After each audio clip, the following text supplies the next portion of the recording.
তো বন্ধুরা, আজকে আপনাদের বলবো খুব ইজি স্টেপে অন্নপূর্ণা ভাণ্ডারের ফর্ম ফিল আপ কীভাবে হবে। এই যে এখানে যে সাইটটা দেখতে পাচ্ছেন, social registry dot WB dot gov dot in, এই সাইটে আপনাদেরকে ক্লিক করতে হবে। ক্লিক করার পরে ইন্টারফেসটা চলে আসবে। প্রথম ইন্টারফেস, এখানে ডান দিকের যেটা সেটা হলো ডিপার্টমেন্টের অফিসারদের, আর যেটা বাম দিকের সেটা হলো সিটিজেন। এখানে আপনি ক্লিক করবেন। তো এখানে ফার্স্ট আমার যেমন নর্থ 24 পরগনা ডিস্ট্রিক্ট, সেটা আমি সিলেক্ট করলাম। তারপরে আপনার একটা রেজিস্টার্ড মোবাইল নাম্বার, মানে যেটা যে ফোন থেকে আপনি করছেন সেই ফোনটা দিয়ে করলেই সবথেকে ভালো। আমার ফোন নাম্বারটা দিয়ে দিলাম। তারপরে এই যে ক্যাপচার মানে 35+6, তাহলে যোগ করলে কত হবে সে অ্যান্সারটা আপনাকে এখানে দিতে হবে। তারপর একটা ওটিপি আসবে, এই ওটিপিটা এখানে দিতে হবে। এই যে চলে এসছে, এই যে ওটিপিটা দিয়ে দিলাম। ভেরিফাই হয়ে আমি কিন্তু ঢুকে গেলাম সেই মেইন সাইটে। তো এবার আসি মেইন, এটা হলো অন্নপূর্ণা ফর্মের মেইন সাইট। তো প্রথমেই দেখো এখানে লেখা আছে head of the family. Head of the ফ্যামিলির কিন্তু আমাকে সবসময় খেয়াল রাখতে হবে, যার নামে অন্নপূর্ণা ফর্মটা ফিল আপ হবে তাকেই হেড অফ দ্য ফ্যামিলি রাখলে সবথেকে বেশি ভালো হয়। ঠিক আছে? তো সেখানে দেখুন এই যে HOF নেম, মানে কি হেড অফ দ্য ফ্যামিলির নাম, এখানে নামটা দেবেন। এখানে ডেট অফ বার্থ, তার নিচে ঠিক জেন্ডার, মেল না ফিমেল চলে আসবে। এখানে ফোন থেকেই আমি কিন্তু করছি, আমি কিন্তু কম্পিউটার ব্যবহার করছি না। এখানে দেখুন ক্যাটাগরি, তার যদি কোনো SC ST OBC কোনো ক্যাটাগরি থাকে সেটা এখান থেকে দেবেন। ডেট অফ বার্থ কিন্তু আপনাদের এখানকে এইভাবে ক্যালেন্ডারটাকে সরিয়ে সরিয়ে কিন্তু ডেট অফ বার্থটা কিন্তু বার করতে হবে। সাপোজ এই যে এখানে একটা ক্লিক করলাম, ক্লিক করে সেট, এইভাবে কিন্তু ডেট অফ বার্থ আপনাদের সেট হবে। তারপরে যার নামে আপনি অন্নপূর্ণা ভাণ্ডারের ফর্ম ফিল আপ করছেন তার আধার কার্ডের সাথে যে ফোন নাম্বারটা লিঙ্ক ছিল এইখানে সেই ফোন নাম্বারটা দিতে হবে। এটা ভালো করে বুঝবেন, যার নামে অন্নপূর্ণা ভাণ্ডারের ফর্ম ফিল আপ হবে তার সাথে যে ফোন নাম্বারটা লিঙ্ক এখানে সেই ফোন নাম্বারটাই দেবেন। তারপরে ফ্যামিলিতে কতজন লোক, সাপোজ ধরুন আপনার ফ্যামিলিতে আছে শ্বশুর শাশুড়ি এবং তার টোটাল ফ্যামিলিতে যার অন্নপূর্ণা ভাণ্ডার সে হলো হেড, তার স্বামী, তার ছেলেপুলে, সেখান থেকেই হলো একটা ফ্যামিলি। বোঝা গেল? শ্বশুর শাশুড়িকে আলাদাভাবে যদি অ্যাড করেন সেটা করতে পারেন, কিন্তু হেড অফ দ্য ফ্যামিলি এখানে যার নামে অন্নপূর্ণা ভাণ্ডারের ফর্ম হচ্ছে তাকে দিলেই ভালো হবে। সেই হিসাবে আপনি কিন্তু সংখ্যাটা নির্বাচন করবেন। এবার সে যদি ডিসেবিলিটি থাকে, মানে যদি পঙ্গু থাকে, তাহলে ইয়েস অর নো আপনি এখানে দেবেন। এখানে তার আধার কার্ড দেবেন। আধার কার্ড দেওয়ার সঙ্গে সঙ্গেই কোনো একটা নাম্বার আপনি ধরেন দিলেন, 6 সংখ্যা 8 সংখ্যার কোনো একটা নাম্বার আপনি দিলেন। এখান থেকে আমি একটা নিজের মতো করে দিচ্ছি।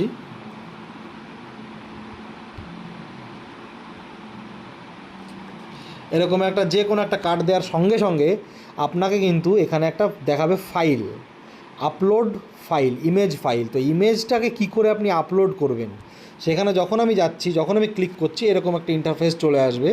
তো এই ফাইলের থেকে আমার কিন্তু আপলোড করতে হবে। এখানে যেমন আমি ফাইলে যার 2 3 4 5টা অ্যাপ্লাই করেছিলাম তাদেরটা আমি সেভ করেছি। তো এটা আপনি কিভাবে করবেন, এটা আপনি ফোন থেকেই করতে পারবেন। ফটো তুলবেন, ফটো তুলে ডক স্ক্যানার বলে একটা অ্যাপ হয়, অ্যাপে চলে যাবেন। এখানে দেখুন আমি যে কোনো একটা ফটো আমি বের করে নিলাম। নেওয়ার পরে যেমন এই ফটোটা আর এই ফটোটা সিলেক্ট করলাম। সিলেক্ট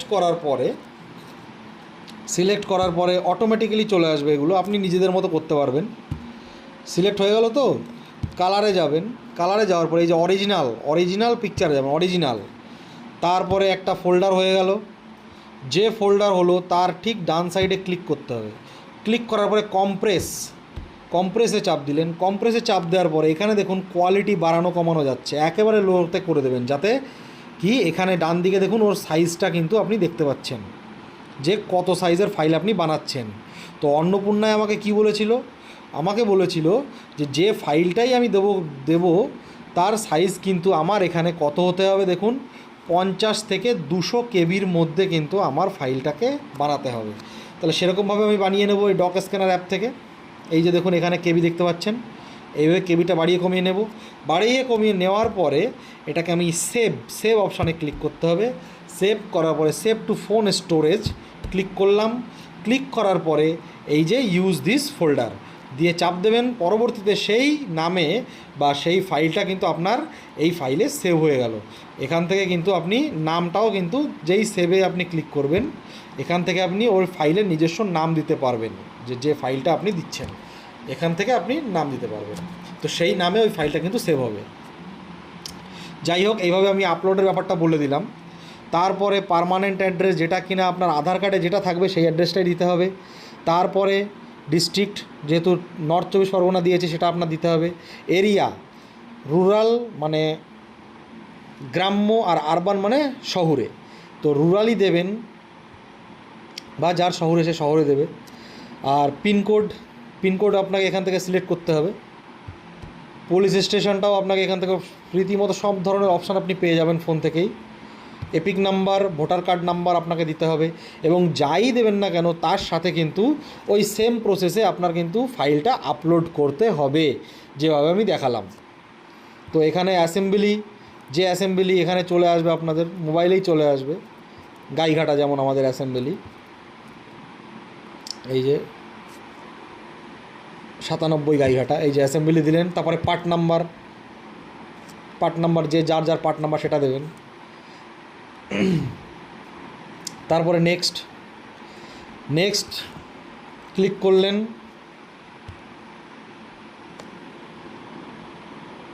নেক্সট করার পরে এখানে যা ফর্ম দেবেন তারপরেই কিন্তু এটা নেক্সট হবে। সেভ অ্যাজ ড্রাফট করে আপনার নেক্সটে যেতে হবে।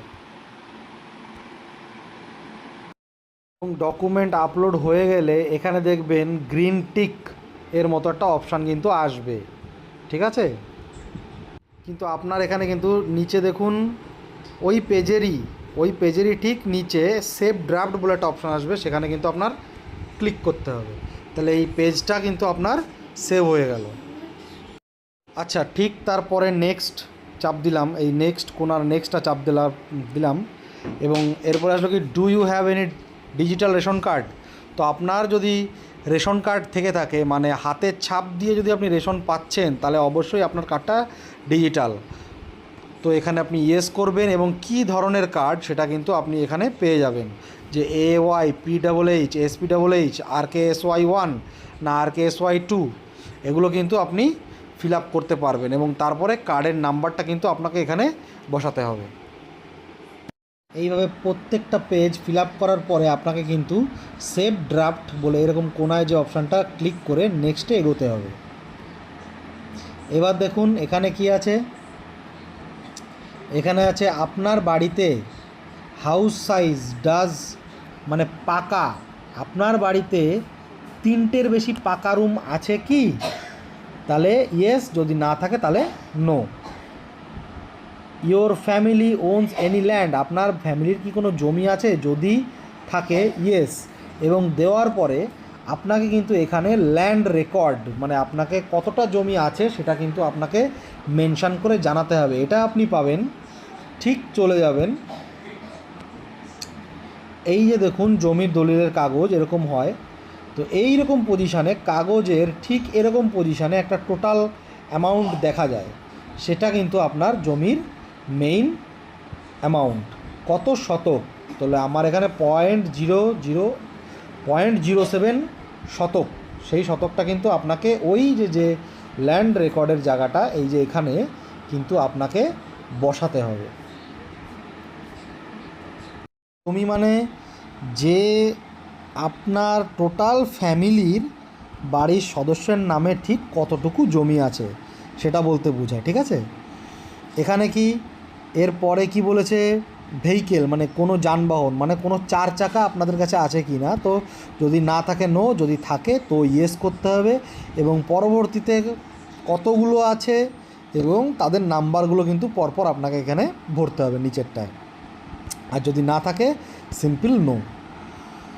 আপনি কি কোনো সরকারিভাবে বা বেসরকারিভাবে স্বাস্থ্য সাথী, মানে পশ্চিমবঙ্গে যেটা স্বাস্থ্যসাথী অনেকেই পেত, হ্যাজ এনি হেলথ ইন্স্যুরেন্স, তো এখানে কিন্তু ইয়েস যদি স্বাস্থ্যসাথী পেয়ে থাকেন তবে ইয়েস করবেন। এখানে দেখুন পরবর্তীতে ইন্স্যুরেন্স টাইপ, স্বাস্থ্যসাথীর টাইপ হলো গভর্নমেন্ট, তো গভর্নমেন্ট স্কিম, এখানে দেখুন অপশান চলে আসবে স্বাস্থ্যসাথী, ক্লিক করবেন। এবার আপনাকে এখানে স্বাস্থ্যসাথী কার্ডের নাম্বারটা কিন্তু দিতে হবে, মানে যে স্বাস্থ্যসাথী কার্ডের নাম্বারটা এখানে আপনার দিতে হবে। তো তারপরে পেজটাকে সেভ ড্রাফট করে নেক্সট করে গেলাম। এবার কি বলেছে, do you pay income tax professional, মানে আপনি কি ইনকাম ট্যাক্স দিচ্ছেন, মানে যার নামে আপনি অন্নপূর্ণা ভাণ্ডার করছেন ফর্ম ফিল আপ, সে কি কোনো চাকরি করছে বা কোনো ব্যবসা থেকে যদি ইনকাম ট্যাক্স দিয়ে থাকে ইয়েস, আর যদি না দিয়ে থাকে তাহলে নো। তাহলে do you have PAN card, আপনার কাছে যদি প্যান কার্ড থেকে থাকে অবশ্যই ইয়েস করবেন, আর না থাকলে নো করবেন। আর যদি প্যান কার্ড নাম্বার থেকে থাকে তখন আপনি প্যান কার্ড নাম্বারটা দেবেন এই জায়গাটায়। তো প্যান নাম্বার দেওয়ার পরে এখানে দেখুন চাইছে টোটাল অ্যানুয়াল ফ্যামিলি ইনকাম, তো আপনার টোটাল অ্যানুয়াল ফ্যামিলি ইনকাম এখানে দেবেন, যে মাসে ধরুন 10,000 টাকা হয় বা 15,000 টাকা হয় বা যাই হোক, ইনটু 12 করে কিন্তু আপনাকে ফ্যামিলি ইনকাম দিতে হবে, মানে বছরের ইনকামটা কিন্তু আপনাকে এখানে দিতে হবে। তারপরে নেচার অফ এমপ্লয়মেন্ট, মানে কী ধরনের কাজ করেন, যে গভর্নমেন্ট সেক্টর সরকারি চাকরি করে, বা ফর্মাল সেক্টর সেলফ এমপ্লয়েড কোনো প্রতিষ্ঠার মালিক যেমন এন্টারপ্রেনর, বিজনেস ম্যান এরকম কিছু, বা নিচে আছে দেখুন ইনফর্মাল সেক্টর সেলফ এমপ্লয়েড, মানে এই যে আর্টিস্ট, ক্রাফটম্যান, ফার্মার, মানে শিল্পী বা চাষি এরকম টাইপের। আর স্যালারিড ইন প্রাইভেট সেক্টর, মানে বেসরকারি সেক্টরে চাকরি করে, সেখান থেকে স্যালারি পায়, পার্ট টাইম জব করে, মাইগ্রেন্ট লেবার বা শ্রমজীবী, নাকি আনএমপ্লয়েড। ঠিক আছে, তো এখানে মাল্টিপল অপশানও আপনি চুজ করতে পারেন। ঠিক আছে, হাইয়েস্ট এডুকেশনাল কোয়ালিফিকেশন, মানে যার নামে অন্নপূর্ণার করছেন তার হাইয়েস্ট এডুকেশনাল কোয়ালিফিকেশান কী, এখান থেকে ইলিটারেট মানে অশিক্ষিত হতে পারে, 10-এর লোয়ার দ্যান 10 মানে 10 শ্রেণীর কম 10, এখান থেকে আপনি নিজের মতো অপশান কিন্তু বেছে নিতে পারবেন। তারপরে are you former current holder and any constitutional post, মানে যার নামে আপনি অন্নপূর্ণা ভাণ্ডারের অ্যাপ্লাই করছেন সে কি নেতা, মন্ত্রী বা এমএলএ এরকম কোনো পদে কি সে আছে, বা গ্রামীণ পঞ্চায়েত প্রধান এক্সেট্রা কোনো রাজনৈতিক পদে যদি থাকে তাহলে ইয়েস, আর যদি না থাকে তাহলে নো। গভর্নমেন্ট পেনশন হোল্ডার, মানে যদি সরকারি চাকরি শেষে পেনশন পায় বা পাচ্ছে না সেটা কিন্তু আপনাকে দিতে হবে, যদি পায় ইয়েস, না পেলে no. Are you registered GST, আপনি কি জিএসটি দেন, যদি দিচ্ছেন ইয়েস, ব্যবসার খাতিরে যদি জিএসটি দেন ইয়েস, যদি জিএসটি না দেন তাহলে নো। সেভ ড্রাফট করে আমরা কিন্তু এগিয়ে যাব, টোটাল ইনকাম যেটা হবে সেটা দিতে হবে। আচ্ছা, এর পরের পেজে আসবে have you applied in CAA, যদি আপনি বাংলাদেশ থেকে এসে থাকেন এবং সিএতে যদি আপনি অ্যাপ্লাই করে থাকেন তাহলে অ্যাপ্লাইড করলে সেখানে অ্যাপ্লাইড ব্যবহার করবেন, আর যদি অ্যাপ্লাই না করেন তাহলে আন ইস্যু, আর যদি কোনো কিছুই না হয় তাহলে নট অ্যাপ্লিকেবল। আবার এখানে যদি অ্যাপ্লাই করে থাকেন, মানে কি এসআইআর 2026 ট্রিবিউনাল স্ট্যাটাস, মানে ইফ ডিলিটেড, যদি এসআইআরে আপনার ভোটার তালিকায় নাম বাদ গিয়ে থাকে এবং সেটার জন্য আপনি যদি কেস করে থাকেন এবং সেই কেসের কি অবস্থা, মানে যদি কোনো কিছুই না হয় মানে অ্যাপ্লাই নাম বাদ যায়নি, নাম এসেছে, নট অ্যাপ্লিকেবল। যদি নাম বাদ গিয়ে থাকে আপনি কেস করেছেন তবে ইয়েস, আর যদি কোনো কিছু কেস করেননি এখন পর্যন্ত তাহলে নো, আর যদি কোনো কিছুই না করেন নট অ্যাপ্লিকেবল, ছেড়ে দেবেন এইভাবে। সেভ অ্যাজ ড্রাফট এবং তারপরে নেক্সট। এখানে আসছে কি যে অ্যাপ্লাইং ফর অন্নপূর্ণা যোজনা, মানে যার নামে আপনি পরিবারের যে মেইন সদস্য, তো সে অন্নপূর্ণা ভাণ্ডারে অ্যাপ্লাই করতে চাইছে, তো ইয়েস এখানে অ্যাপ্লাই করে দেবেন। অবশ্যই ভিডিওটা দেখছেন মানে অ্যাপ্লাই করতে চাচ্ছেন। এবং রিসিভিং এনি গভর্নমেন্ট স্কিম, তো এখানে কিছু ক্রাইটেরিয়া, মানে কি অন্নপূর্ণা ভাণ্ডার যে পাবে তার এলিজিবিলিটি ক্রাইটেরিয়া হলো অ্যাপ্লিক্যান্ট মাস্ট বি ফিমেল, তাকে ফিমেল অবশ্যই হতে হবে, মহিলা হতে হবে। আর অ্যাপ্লিক্যান্ট এজ মাস্ট বি, মানে যে অ্যাপ্লাই করবে তার বয়স 25 থেকে 60 বছরের মধ্যে কিন্তু হতে হবে, ওর কম থাকলে কিন্তু হবে না। আচ্ছা, রিসিভিং গভর্নমেন্ট স্কিম, আপনি অন্য কোনো স্কিম পাচ্ছেন, যদি পান ইয়েস, যেমন স্বাস্থ্যসাথী স্কিমটা আপনি পাচ্ছেন, এই যে উপরে উঠে এসছে দেখুন, এখান থেকে স্বাস্থ্যসাথী স্কিমটা আমাদের সিলেক্ট করে নিতে হবে। এই যে এখানে সিলেক্ট করতে করতে স্বাস্থ্যসাথী স্কিমটা আপনি পাচ্ছেন, তো ওখানে দিয়ে দেবেন। তারপরে কি, এটা কিন্তু একটা খুব গুরুত্বপূর্ণ বিষয়, ওয়ান টু অপ্ট আউট মানে কি, আপনি পাচ্ছেন একটা স্কিমের সুবিধা এবং আপনি যদি সেই স্কিমের সুবিধা পেতে চান তো এখানে কিন্তু নো রাখতে হবে, no. Want to opt out মানে হলো আপনি কি এইটাকে বাতিল করতে চান, তো যেহেতু আপনি বাতিল করতে চাচ্ছেন না সেহেতু নো। আর যদি বাতিল করতে চান মানে স্বাস্থ্যসাথী আর আপনার ঢুকবে না, এরকম হলে কিন্তু ইয়েস করতে হবে। তো যারা যারা ভিডিওটি দেখছে আশা করি সুবিধা পেতে চান, তো সবসময় নোই রাখবেন।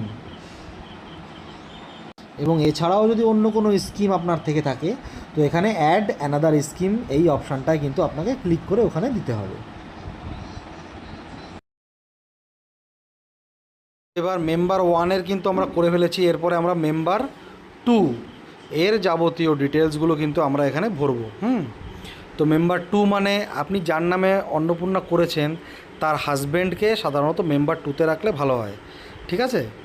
বা যদি না থাকে তাহলে আপনার ছেলে সন্তান যে আছে বা কেউ না থাকলে দেবেন না, একবারে ফর্ম ডিক্লারেশন কনসেন্ট এখানে এই অপশানে ক্লিক করে দেবেন যদি কেউ একা থাকে তো।